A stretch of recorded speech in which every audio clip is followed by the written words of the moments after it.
Hey guys, how you doing? It's Kevtech here, bringing another video on information technology. I hope you're having a good day. And I'm here with Dan. Hey, Dan. Hey, Kevin. Good to be on, man. Thanks for having me. Yeah, no worries, man. So Dan, this is a silly question for you, actually. Well, I'm a silly guy, so go for it. Where did we meet up? Because we met up in like 1,000 places, right? Where did we actually meet up? I'm trying to figure this out right now. So the first time that we actually had a conversation at all, you reached out to me on LinkedIn, I think. Yeah, I believe you hit me up on LinkedIn, and you were like, I'm going to be at Tampa B-Sides, find me. I'm like, yeah, cool. I'm going to Tampa B-Sides too. It'll be awesome. So I think that was probably about a month later. We went to B-Sides in Tampa, and then we hooked up and hung out all day and had a great time. Yeah, I remember that. And I think I saw you at HackSpaceCon too, and then we had that interview with ITProTV and hashtag there ITProTV. But then I know it's not ITProTV anymore. Yeah. That's a legacy brand, as they call it. Yeah. So Dan, a lot of people know who you are, and if you don't know who Dan is, and maybe you're sleeping under a rock, I mean that's just me. But Dan, introduce yourself. Who are you? Sure.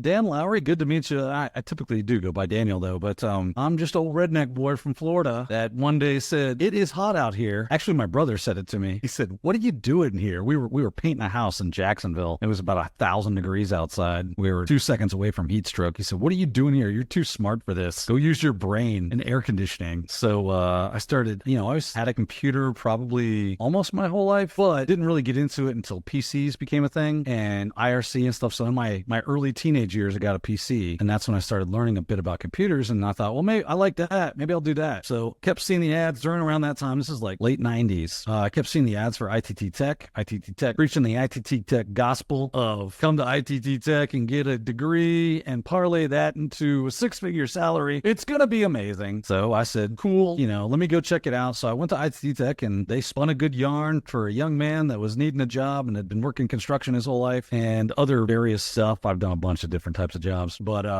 did that for 2 years, got an associate's degree there. And that was really fun because that was right around the time I think that we had, and when I say we, I mean the United States, had lifted some embargoes or tariffs or whatever it was about overseas work, and all the call center help desk jobs went to India. And here I am going, hey, I thought there were supposed to be a bunch of jobs, and that did not happen, which was fun to not have money. I grew up pretty poor, so it wasn't new, but it was disappointing because I had spent so much time, getting a degree. It wasn't a 4-year degree. I'd started a bachelor's degree, but I ran out of money, so I couldn't continue to go to school. I couldn't find a job. So I started working with my dad. My dad was a truck driver, and he had kind of semi-retired. My dad was much older. I started working with him doing oversized load escorting, which was actually a really fun job, and it's pretty good money.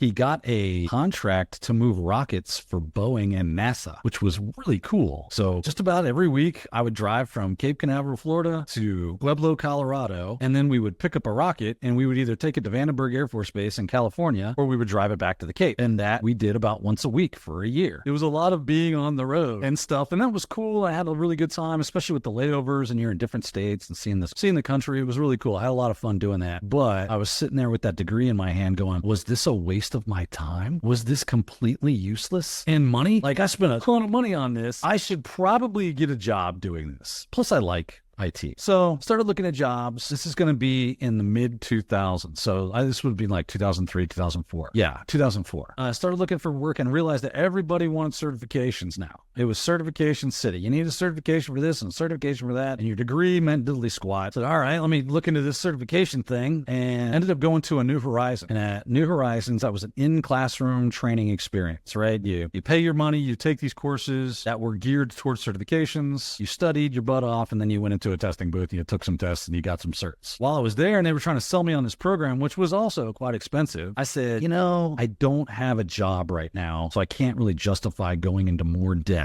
And they said, well, you're a pretty good guy and you seem all right. Maybe we can give you a job here and you can work during the day and take class at night. And this is how I met Tim Broom and Don Pizzette. And they were the founders, the co-founders of ITProTV. So this was 2004 and we hit it off immediately. We became really good friends. Don eventually really quickly jumped over. He left New Horizons and went to work for Farm Bureau Insurance. Like 2 years after he had that job, he called me up and was like, we have an opening on the help desk on workstation support. Are you interested? I said, I don't know. I really like my job. Like, I've worked with my friends. We all had a good time. It was a really fun place to work. I was teaching at that time because I'd gotten a bunch of certs in like 6 months. I was just cranking certs out and they were like, whoa, Lowrie apparently can learn quickly. Make him a trainer. I said, yeah, there's a good idea.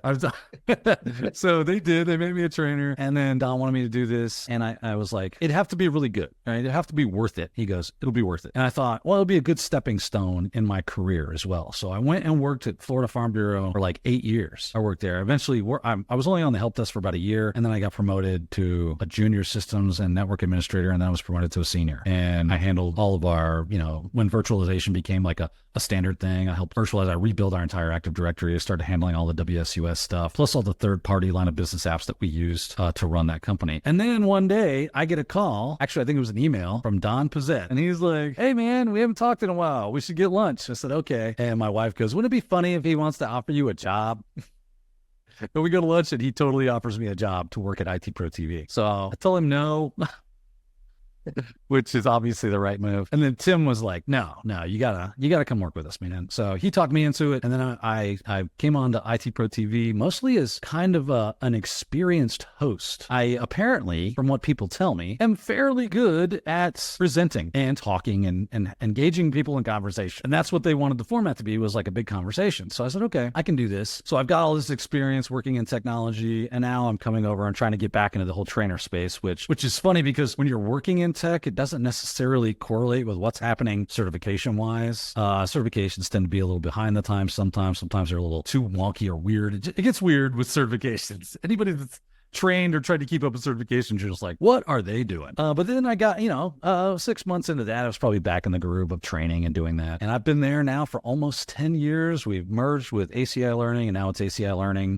We still call ourselves IT Pro, but ultimately the company is ACI Learning. And yeah, I make cybersecurity content for them. I got into cybersecurity. Don saw me kicking around with Kali Linux at my desk one day. He goes, are you interested in security? I said, yeah. He pulls out his Amex card and goes, let me get you some training. So he got me some offensive security training, and I took that and learned a bunch of stuff, and then I just kept learning and learning and learning. And once I kind of like cracked through it, I'd always been kind of interested in security, especially the hacker stuff. I'd done a bit of defensive things, wrote some firewall rules, triage incidences when we had like malware outbreaks, or I was the person that was in charge of our endpoint protection and making sure that was getting updates, making exclusions, and stuff like for software or whatever. So I did a bit of that part of security, but I hadn't done the hacky stuff. And that training helped me like kind of crack the door on that to understand what was going on. Like, oh, cool. And then once the door was open, I just kept shoving it and pushing and looking. And you start using Google Foo at that point to figure out the rest of it that you're filling in the blanks with. I did a bunch of CTFs and built my knowledge on those, and then just started teaching classes on pen testing, red team. I started going to conferences. I started meeting pen testers and getting friends. And, conferences are a great place to really meet people that have knowledge that is interesting, or experiences. Even if they don't do what it is you're looking to do, they might have experiences that are really useful and insightful. So perspectives and things. So I love going to conferences. That is, to me, number one thing you can do in your career is make sure you attend conferences. That was a long road. Sorry, I'm a rambler. And you're good. All this is good information. You're really good. You're good. And I like your shirt, by the way. This is a Red State shirt. They're a pen testing firm. I'm good friends with Tim Medine and Mike Saunders, Corey and J-Ra, all those guys over there. They're super cool folks. They got a great pen testing firm, super smart. They used to be, I think Tim was a SANS instructor.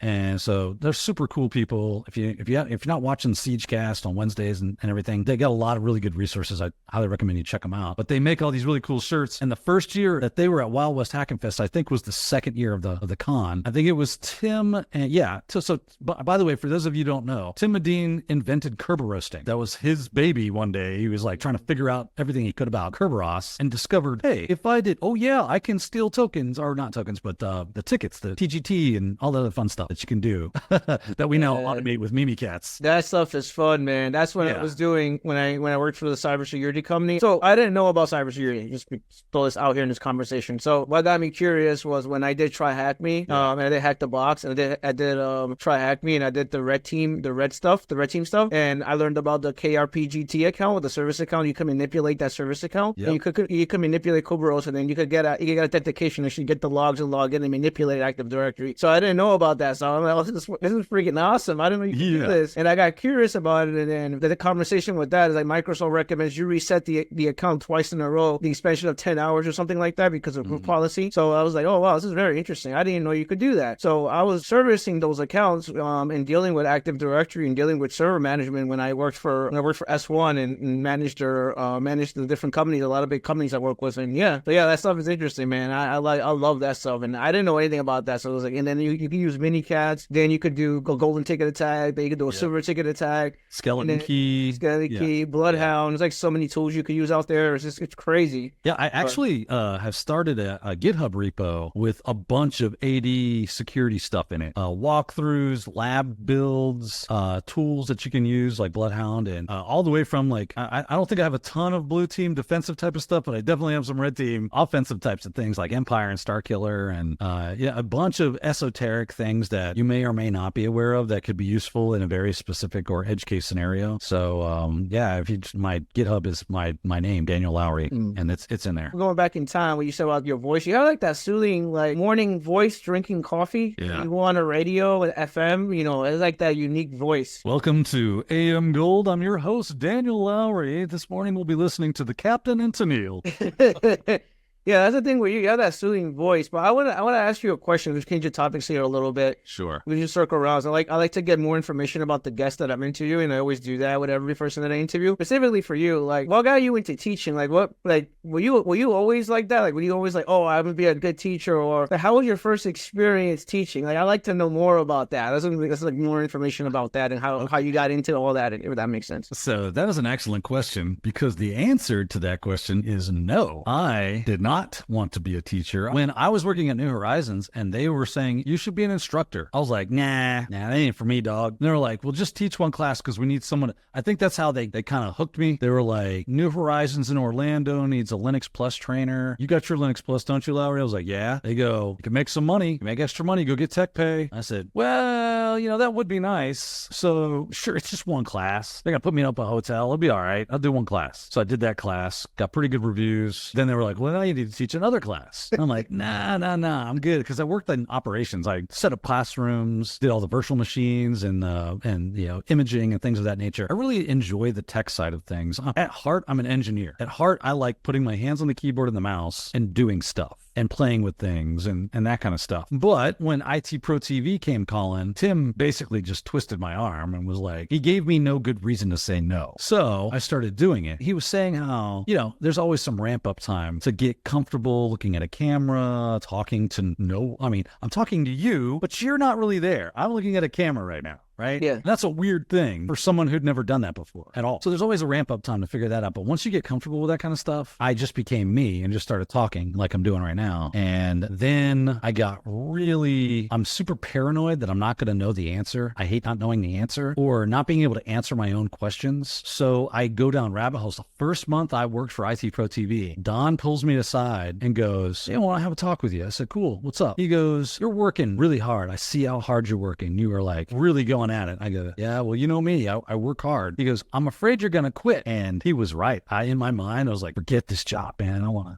This is too much work. This is way too much work. I'll go back to being an admin and live in my cave and admin my servers, and I'll be in my happy place, because it is a lot of work. Building courses is so work intensive, because unless you just are a narcissist and think you're amazing, you should be kind of sitting there going, am I right on this? Okay, I got all my ducks in the row. I can answer every question about this that I can think of. At least I think I can, right? You want to at least get the common stuff, so it makes you really have a deep understanding of the topic that you're going at. And when you get that deep understanding, you can talk about it and it becomes easy. So it's paranoia and I've had it happen. And we used to do a live chat during, we'd film episodes live, and you could just log in and go to the live chat room and watch us film courses for free back in the day. And you'd get those neckbeards in the chat room like, well, actually, Daniel, here's the thing. And you're like, shut up. All right. And if you're right, that's fine. But don't give us the attitude of superiority. Just say, hey, I hear what you're saying. Actually,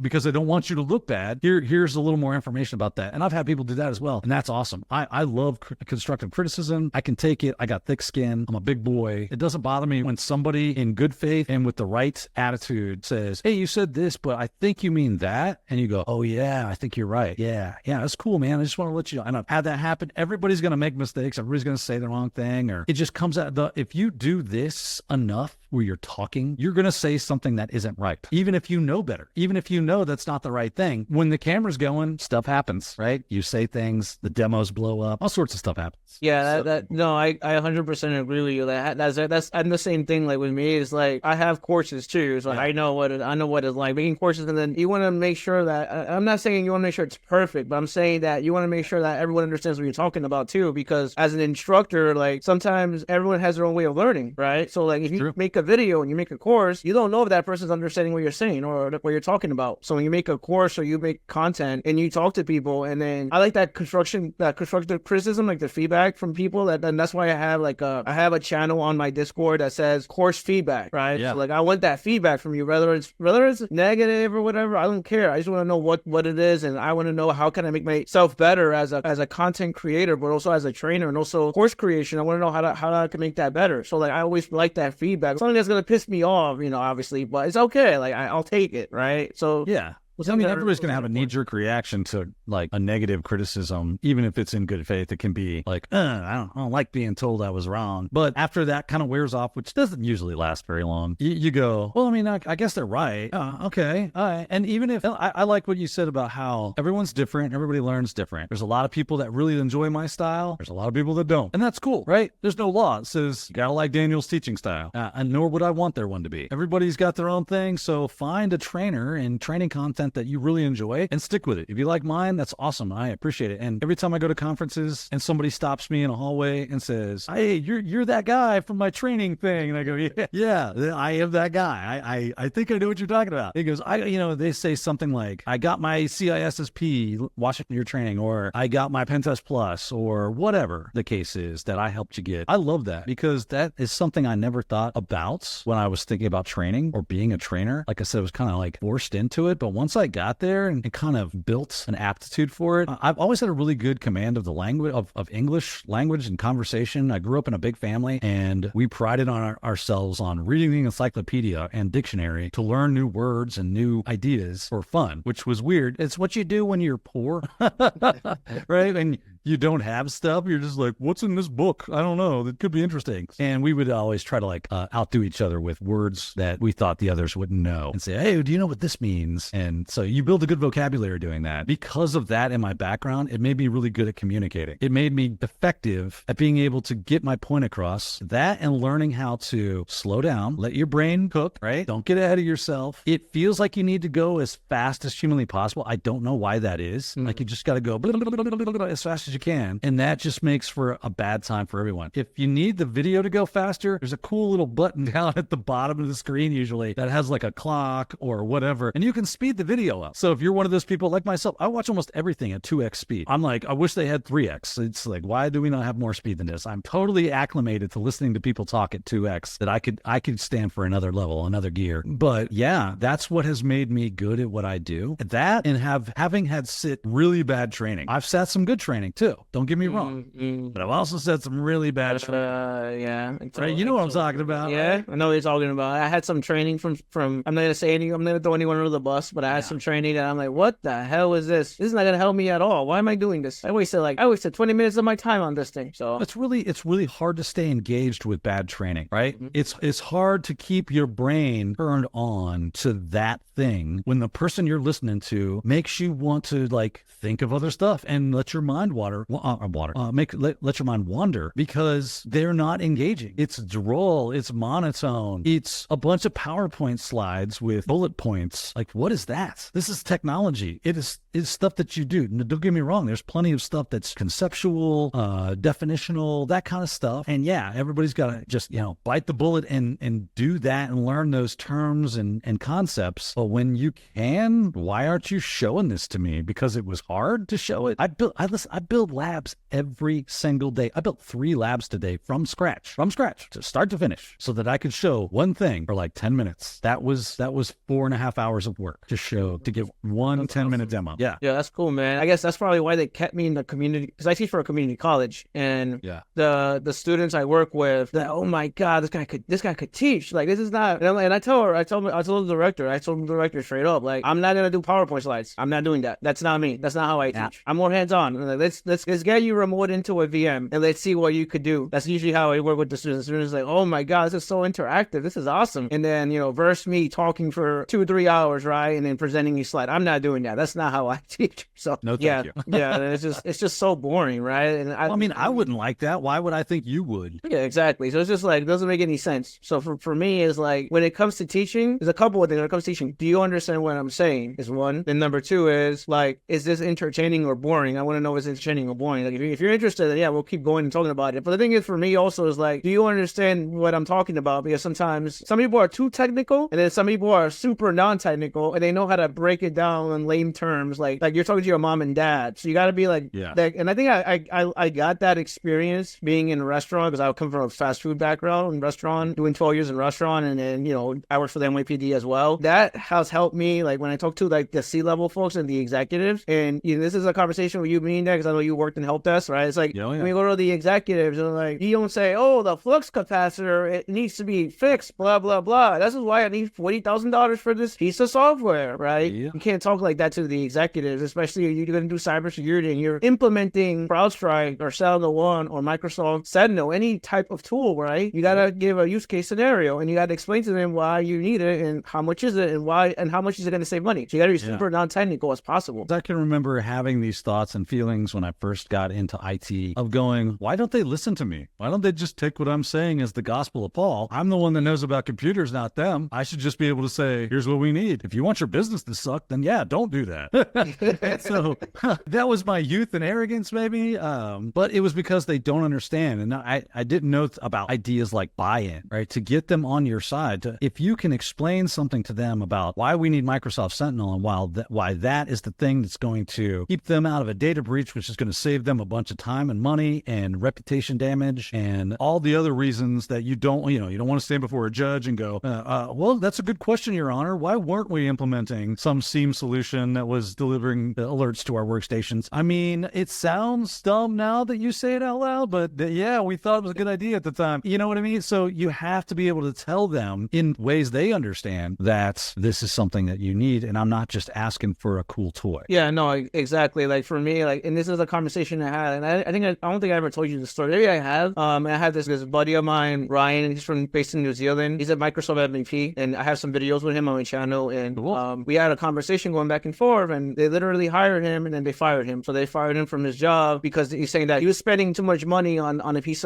of firewall, right? Okay. So then they hire a consultant to work for them for the same company. They hire another person, and that person said, I know how we can save money. Let's remove the firewall. And then they removed the firewall, and then the company got breached. And then the company called Ryan back to see if they could come back to fix the problem. They asked Ryan, can you come back? Ryan's like, I'm not coming back. And then he went and talked to the consultant. The consultant's like, oh, so what happened here? Oh, I removed the firewall because it wasn't doing nothing. Oh, really? Is that what you think? I was like, what's funny is here's what a lot of people don't understand about IT, security, anything related to this business that we do is we don't really get paid for what we do. A lot of times we get paid for what we know. Now, sometimes we do get paid for what we do, but we also, if you got email today, if you accessed the internet today, if you did not have to remove a virus from your computer or call in the incident response team or pull out your BCDR plan and your playbooks and get to work, then we did our jobs. That's how it's supposed to go. To you, it should look like we are doing nothing. That's how it should be. Because if I'm constantly busy, it means I'm not very good at my job. If I'm constantly busy putting out fires that you see, right, that the end user is having to deal with, then I'm not good at what I'm doing. So if you had all those things happen today and you had no problem doing them, you're welcome. I'm amazing. Right? Like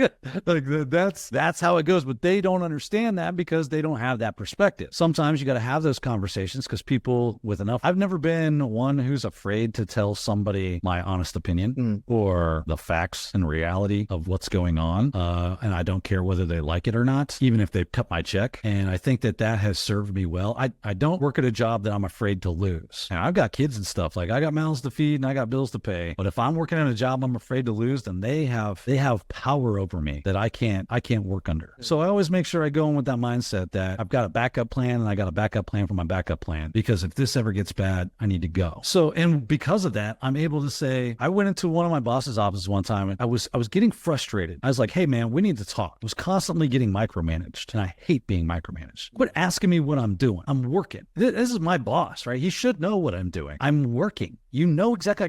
I got tickets all over. They're right here. You see what I'm doing. So why are you crawling my back about what I'm doing? And that's what I asked him. I shut the door. I was like, what is your deal? He's like, whoa, what's going on? I go, you're constantly haranguing me with emails and stuff about what I'm up to. It's in the stinking change request forms. That's what I'm doing. I'm working on it. What do you think? I'm just sitting in there pulling splinters out of my butt? I have stuff to do and I'm doing it. That's why I'm not typing it up and sending you emails, giving you a minute-by-minute report, a blow-by-blow, play-by-play of what's going on in my life. I got work to do and it doesn't get itself done. And he was like, well, I just want to make sure I said, here's the thing. You either trust me to do my job or you need to fire me right now. I said, what's it going to be? I said, I'll go pack my stuff up and I'm out if that's what it needs to do. Just let me know because I can't work like this. He's like, oh, I didn't know it was that bad for you. I go, I don't know how you didn't know it was that bad. You're very condescending and you're very micromanaging. And I don't work that way. I don't work well that way. Yeah, me neither. I need you to say, here's what I need from you, Daniel. And then wind me up, point me in the direction you want me to go, and let me go. And when I'm done, I'll go, hey, yo, that thing's done. It's cooking. You'll love it. It's amazing. And you'll get it every time. You always get, so I'm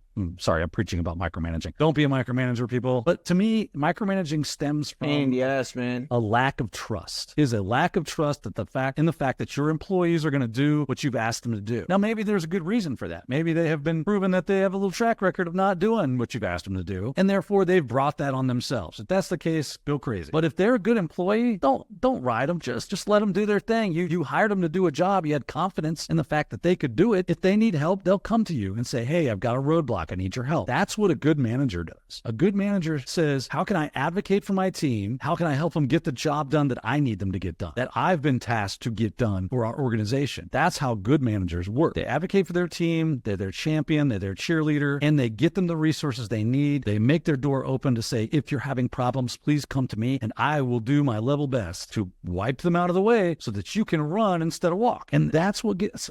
I mean, I don't know. I feel like I'm on a soapbox. No, you're not. That's my experience. Like, I worked in a financial firm, and I'm not gonna lie to you. Like, I had one of the best managers ever, and I appreciate my manager. And I know he watches my videos. And one of these financial, I'm not gonna say which financial firm it is. I worked at a lot of different firms, but yeah, he was like very approachable. He's like down to earth. He's like, yeah, if you have a problem, let me know. Reach out to me. And then when I don't know how to do a ticket or something like that, he'll literally tell me, you don't know how to do it? Well, let's learn today how to do it. I'll show you how to do it. Come on, let's do it together. That's a good manager. Called a leader. That's a good manager right there. Right? A leader doesn't say, go do the thing. They say, follow me and let's do the thing, right? They're there with you now. They might not be their job necessarily to put their hands on the keyboard and mouse, but sometimes it probably is, kind of like to your point, right? Mm-hmm. Oh, cool. You've never done that before? How silly of me to have expected you to be born with this knowledge. That if your manager does that, that's their problem, not yours, right? Like, you should be able to ask them for help, and that's how you gain that experience. And then from then on, they can trust that you're going to be able to do it again and again and again. And now that's a skill in your wheelhouse that they never have to help you with again, probably, right? Maybe one more time after that, just to solidify. And you build that trust. You build that trust with your employee, and then it's like, okay, just let him do whatever he wants. Like, let him fly, let him go, right? Let him do his thing, right? It shouldn't be like that. It shouldn't be micromanaged. All right, I'm gonna put this in here too, because if you guys are being micromanaged, you better go look for another job. If you're doing your job and they're micromanaging, go look for another job. It's just, like, well, what's the point of staying there? You're gonna be miserable, right? And make sure you do that exit interview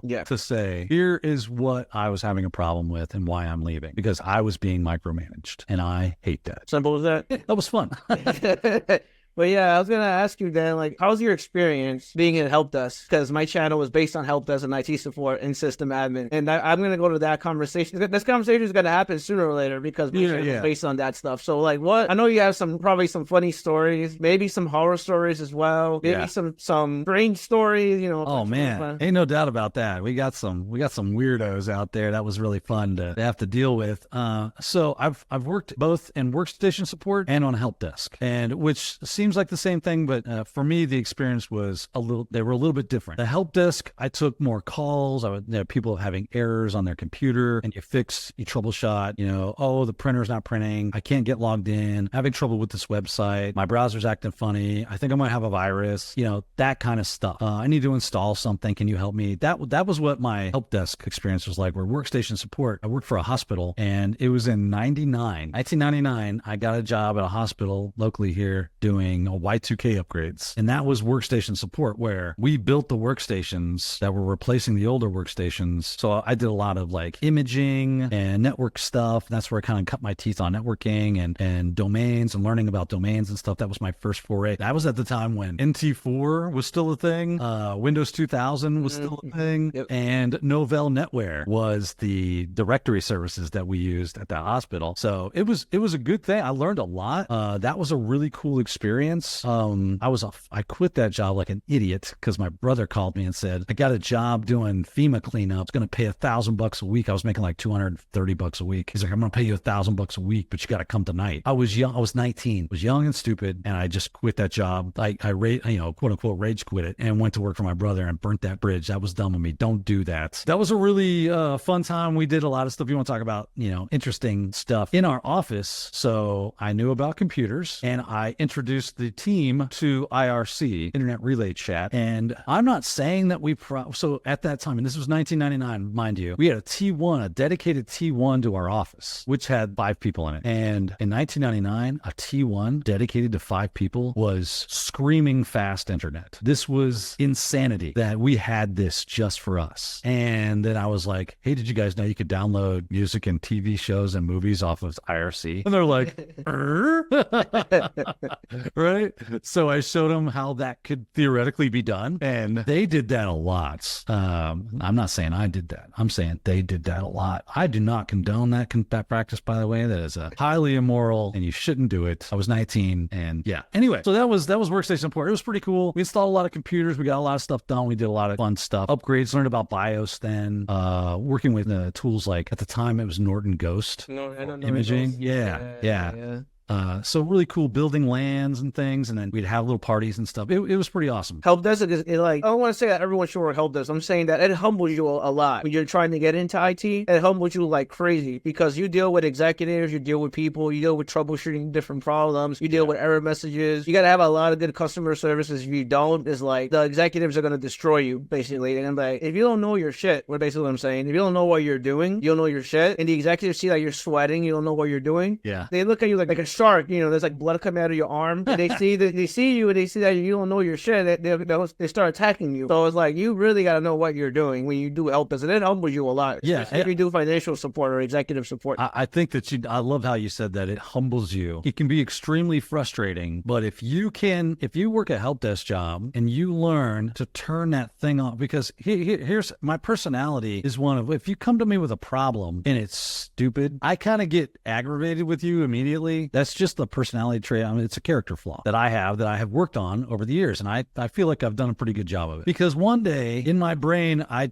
turned the switch that said, they're not here to just bother you. They have a problem and they don't know anything about this thing that's sitting in front of them other than what they use it for work. So you do know about this stuff. You do have the skills. That's why they hired you to work on the help desk. So instead of becoming adversarial with them or getting that attitude of combativeness, make it of, hey, we're in this together. We are a team, and I'm not going to let my teammate suffer. I'm here to help. We're going to get this figured out. Before I get off this phone, we'll either have a new computer coming your way or we'll have this problem solved. Most likely the latter, right? I'm not saying that every problem can be solved. Sometimes things are catastrophic and you just got to know when to, pull the ripcord and just send them a new box. Yeah. And say, that's what's up. But once I did that, everybody wanted that. I kind of painted myself into a corner of nobody wanted to talk to anybody else on the help desk. They would just call the help desk and go, is Daniel free? And then I was like, well, hold on now. Happened to me too. Yeah, you become so good at your job that they start teams you, saying your team message or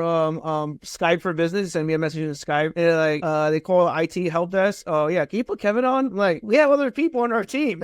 They can help you. No. Well, I just want Kevin. It happens. When you're good at your job. And the thing with me is, Dan, it's just me. It's like from day one, I made a post on this on LinkedIn. I post a lot on LinkedIn, right? So yeah, me too. From day one, like if I get a new job and I help desk, right? So from day one, I reassure you that I'm your buddy and I'm here to help you. Right. Day one, that's how I am. I'm a very approachable. I'm not your typical IT guy that hides behind a computer and doesn't talk to anyone. That's not how I work. So from day one, I let you know straight up, oh, I'm here to help you. Whatever tickets come in, I'll take take care of it. And don't be afraid to ask any stupid questions. I don't care what you ask me. I'm here to help. And I'm not here to guys judge pay me you. for that. Yeah, I'm not here to judge you because you don't know technology. That's not my, I don't care, right? My job is to get you back working, doing the thing you need to do and make you happy about it, right? But it's that simple. I want your computer running so well that you don't have to call me. Yeah, exactly.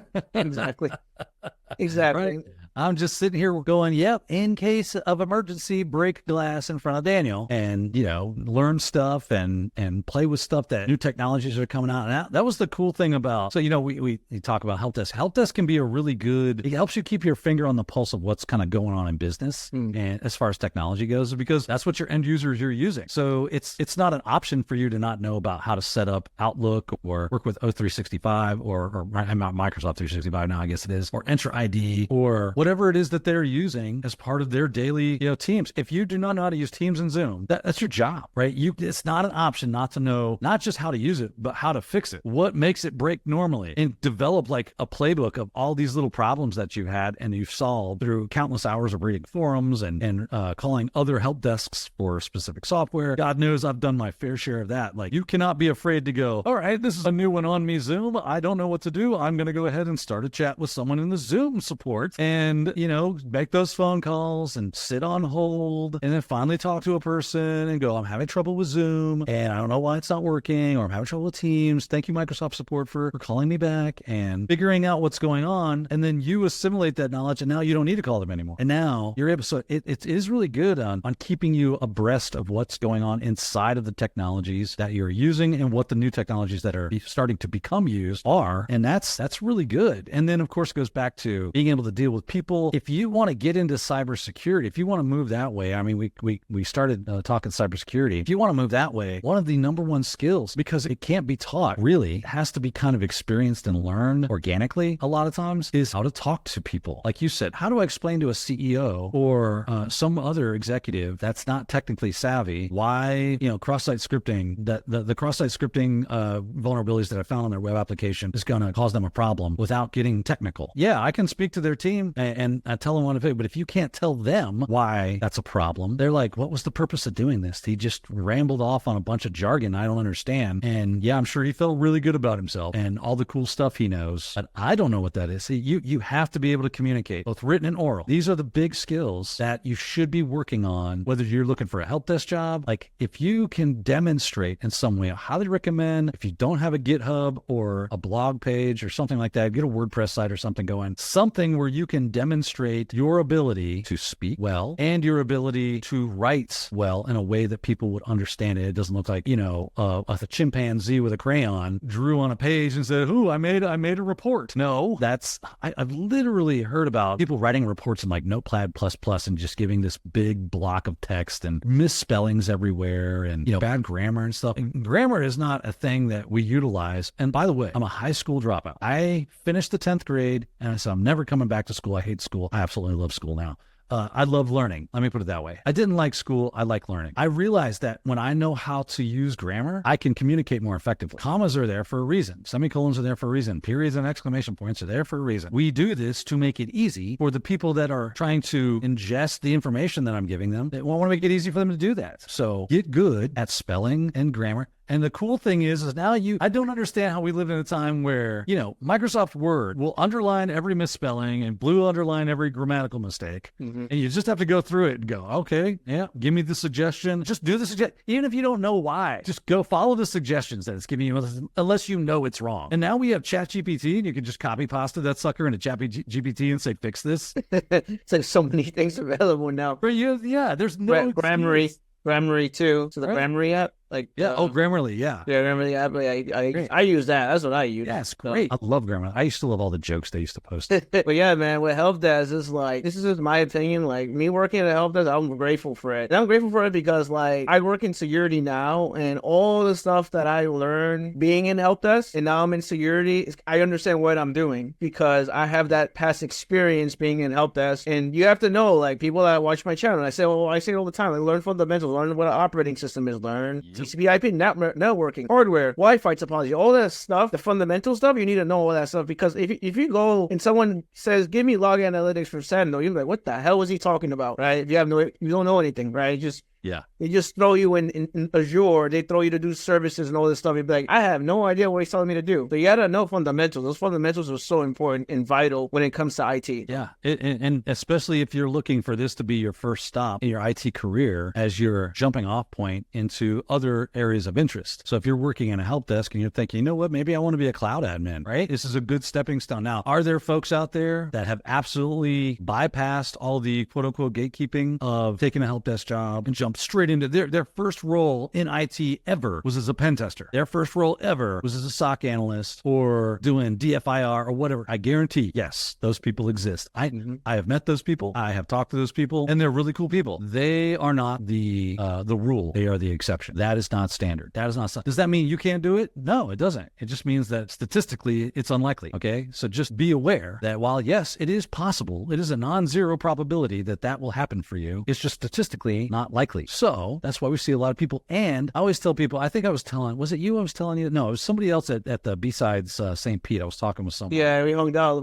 Yeah, and we were hanging out, and somebody had said they just passed their CEH, and they had watched my training to pass CEH, and so I was asking them about my training and everything, and they were talking about the lab environments that they had to be able to access so that they could, do a lot. I said, did you use our baked-in labs, the labs that we provide you, or did you build your own labs? Well, I used the ones that you provided me. I said, do you build labs? And he said, yeah, of course I build labs. I go, that's good, right? I would highly recommend that even if you do have a solution that kind of lets you jump right in and do the thing that you're watching, totally utilize that, but then go back and build that lab, because the experience, the hands-on, actual, real-life experience of trying to build that lab, probably failing at some points or coming up to some sticking spot that it's not working and then you got to overcome it. You cannot buy that education. That does not exist. That only comes from putting your hands on the keyboard and going. And now, not only do you know that lab is going to be facilitate you to do X, Y, or Z thing that you're trying to learn, but now you know what's going on under the hood. You know what's happening in the guts of the thing, and why what you're doing works, because you built it. Do not rob yourself of that experience. I know it's really tempting to just want to find a shortcut to the finish line. I get that. People need jobs. People need to make a living. They want to make a good living and something that they find interesting. And if you can, I guess I don't begrudge you. You just understand that you're going to have a lot of backfilling to do. If you're able to, your first job as a pen tester, you are either wickedly smart, which you probably are, and good for you. That's awesome. It must be amazing to have an IQ of 200. I don't, so I have to work for everything that I have. Every piece of knowledge I got came from sweat equity, right? So I do envy you. I'm not jealous, but I go for it. If you're that smart, you can just kind of assimilate that knowledge and just run right into that. But there's still probably a lot of backfill of knowledge that you're not going to be able to do. I can take you up in an airplane and then give you the yoke and say, these pedals are yaw and pitch, and this is, up, down, left, and right. Watch your altimeter to make sure we don't crash, and you're flying the plane. Yeah, you're flying the plane, but you didn't get us there. You just kind of got dropped into the airplane and now you're flying it. If something were to happen and I looked over at you and went, oh no, there's all these warning lights, what's going on? You would go, I have no idea. We gonna die. So, right, because you don't know what's happening. You don't know what, and now you got to pick out the user manual and hopefully you can figure out, learn to fly for dummies before the plane hits the deck. And you pull out of that, right? Why I'm sure Kevin suggested, if you're starting off in IT, getting into a help desk and workstation support roles is such a really good place to start, because you learn a lot about a lot. You get a lot of hands-on experience. You learn all about that plane and a bit about flying before they ever hand the stick over to you, to complete the analogy. Right? So when after that, and you finally do find yourself at that point where someone is comfortable to hand you the flight controls, if something were to go wrong, you go, oh yeah, I've seen this before. I used to troubleshoot these issues. I know exactly what that is, right? And you have an idea of what's going on. I think we're running out of fuel. That's not good. We need to get the plane down as soon as possible. You know what to do. That's why we say, and not only that, you meet people. We've been harping on technology a lot, but I think we would be remiss if we did not jump onto the concept of, we kind of tertiarily waltzed around it. Yeah. Right? From a side stance. Yeah. But the people you meet are so influential at the jobs you'll get and what they can, not that you're in it for them to do something for you, but you make friends and you meet cool people, and friends want to help each other, right? Or they know somebody that needs a spot. Hey, my boy, Kevin, he could fill that role like you won't believe. Dude's a hard worker. He knows his stuff. And that human networking side of the business, if you neglect that, yeah, you can still do well. again, you can still do well, but if you want to make sure you do well and you want to have opportunities and you want to meet more cool people and do stuff for them and they're doing stuff for you and everybody's kind of like reciprocating all this. When we go to conferences, you meet somebody, you could be like, I can't tell you how many times it's been. So you just got done getting your cert on this, this, and this. You know, I got a friend. I can't believe you said you lived in, you know, Jerkwater, Iowa. I have a friend that lives in Jerkwater, Iowa, and they actually run an MSP. Let me send him, give me your resume and I'll send it to him. And, you know, maybe something comes of it, maybe not. I'm not promising anything, but my word goes a long way with my friends and your word goes a long way with your friends and vice versa. And Dan, I don't want to interrupt you, but yeah. I 100% agree with that information because I always talk about networking and being active on LinkedIn. Yeah, yeah. And it was fun meeting you at St. Pete's, by the way. It was pretty cool. Great time. I got interviewed in St. Pete's on the second floor. They interviewed you too as well, I remember. Yeah. And they were asking about how important is 9 times out of 10, it's who you know, not what you know. So 9 times out of 10 is that's the big thing. It's understanding and knowing people and meeting people. Those things are important. And just wanted to throw this out here as well. Is one person that I trained, they got hired because they went to a conference event. And I told that person, bring a copy of your resume, go to the conference event, see who's hiring and see what happens. And they got a job. They literally got a job. They have no experience and they got a job. All they had was A+.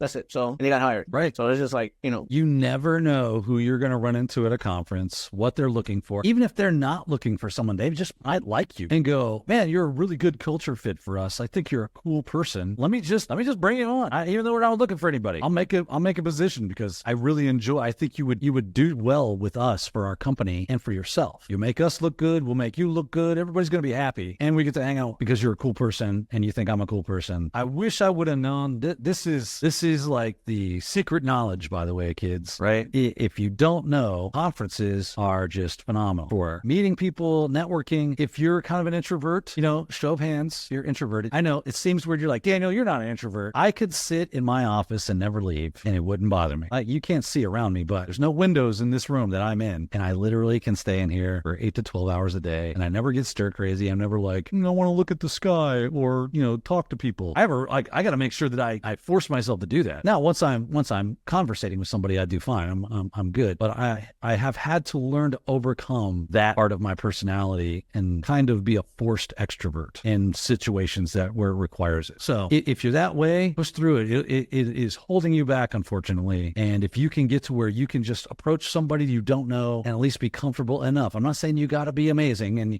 you're going to be the life of the party. I'm not saying you got to do that, but just enough that where you can get over that anxiety of talking to somebody you've never talked to before about something you really probably want, like a job. That's going to go a long way. So go out to those things. Don't shy away from people. Take a deep breath. Take over that part of your brain that's telling you to flee with all your little speed can muster. Right? This is uncomfortable. I want out of here. Go. Shut up. You know, what was that? My kids watched that movie, Luca, right? And the one kid, the two little sea monsters, they got this little Vespa, and the one sea monster was saying, I've got this thing in my brain telling me that this is dangerous. He's like, Silencio, Bruno. Tell it Silencio or silence, Bruno. Shut up. Just tell that part of your brain to shut up and ignore it, and then walk up to somebody and go, hey, my name's Bob. My name's Jill. I love your product. It looks great. I'm looking at your booth, man. You guys got a lot of cool stuff going. I don't know if you're looking for anybody or not, but I'd love to know what's going on in your company. I think it looks amazing. How's it going? And then strike up a conversation. And then just start talking. Talk about things that you are comfortable with. Because once you get comfortable and that anxiety goes down, now you can go, well, hey, I really enjoyed this conversation. Do you mind if I give you my resume? And you might not be looking right now. That's totally fine. But if you ever are, I would hope you think about me, and I hope to see you at the next conference. I had a really good time. I enjoyed meeting you and making your acquaintance. And then when you do go to the next conference and you haven't heard from them, that's fine. But you see them. Hey, Jack, man, long time no see. What a great, hey, remember the last conference was so much fun. Let's make this part 2, right? And then you hang out. This just starts to steam. And Jack goes, oh, have you met Jill? She's amazing. Oh, yeah, we just brought her on. She's super cool. She's got a lot of great ideas. Oh, Jill, how's it going? And then you start talking to Jill. Now you got 2 friends in the company. This is how this works. Mm-hmm. Right? Yeah, no, I 100% agree with you. That's how this girl, so I had this girl that she's very antisocial, and she went to the conference. She got a job. She literally got a job, and she has autism.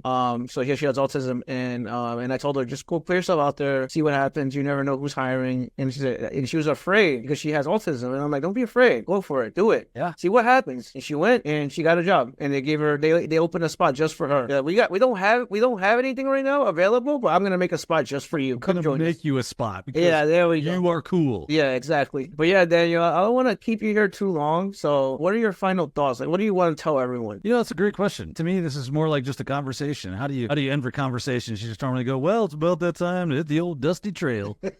Right? My final thoughts, I guess, if we're going along the kind of same theme that we've kind of gone today about finding work in IT and working in workstation support and how you network and things of that nature, is the real big takeaway is, I always say, never give up, right? It can feel really daunting. Don't be afraid to take a job you don't like so that you can get a job you do. You got to remember, like, just because someone offers you a job you're not really excited about, if you need a job at the time, you take it, because it's so much easier to get a job when you've got one. I don't know why that is. Such a weird thing, but it is. And nothing is set in stone, right? Like, just because you took that job doesn't mean you're now married to that company and you got to go through a whole divorce proceedings before you can leave. No, it's just a job. Do your job well, give them an honest day's work, and they'll give you an honest pay. And if that ever becomes not the case, then go find another job, right? That's what's up. So my point is that don't be afraid to put yourself out there, find work where you can get it. A lot of times they're just stepping stones to your next job until you do land on that job where you're like, I'm finally doing what I want to do. Or maybe you find yourself in a job you never realized you wanted to do, but love. Totally seen that happen too. I've probably done it. I'm a teacher now. Totally thought I was going to hate that job. Did not want to be a teacher. And here I am teaching people stuff. And I enjoy it. I really like it. I think I'm good at it. I've had people tell me I'm good at it. So I don't think I'm too far off on that. And I like making courses. I like meeting people that say, your course was great. It helped me. I go, right there. That's why I did it. That's why I took the time to really put the extra effort into making that content so that when you watched it, it was fun to watch. It was enjoyable. You stayed engaged and you learned so that you could then go pass your exam or answer a question in an interview or whatever the case is. You built skills that you needed for whatever reason you needed to get them. That's what I like doing. I never thought I'd be there, but here I am. And hopefully you get there too. And just keep going. Tenacity, right? The one big, quote unquote superpower, the guy that interviewed us, Reginald, I think his name was. Mm-hmm. Super good guy. He asked me what my IT superpower was. I said, it's tenacity. Don't give up. It's Thomas Edison, right? 100 different tries to create a light bulb before he succeeded. And you're a dog with a bone. I'm never going to give up. I have a problem in front of me. Guess what? It's not going to win. The problem is I don't have this job, or the problem is I want to get in IT, or I want to get into cyber or whatever. Cool. It's going to lose. I'm going to win. And you just never give up. You always put one foot in front of the other, and you do whatever you got to do to make that happen. Touch grass every now and then so that you could, feel that evenness, decompress. Don't forget to do that. Breathe. Enjoy your life. Don't spend it all in a lab and at work. And yeah. Enjoy what you do, hopefully. Awesome.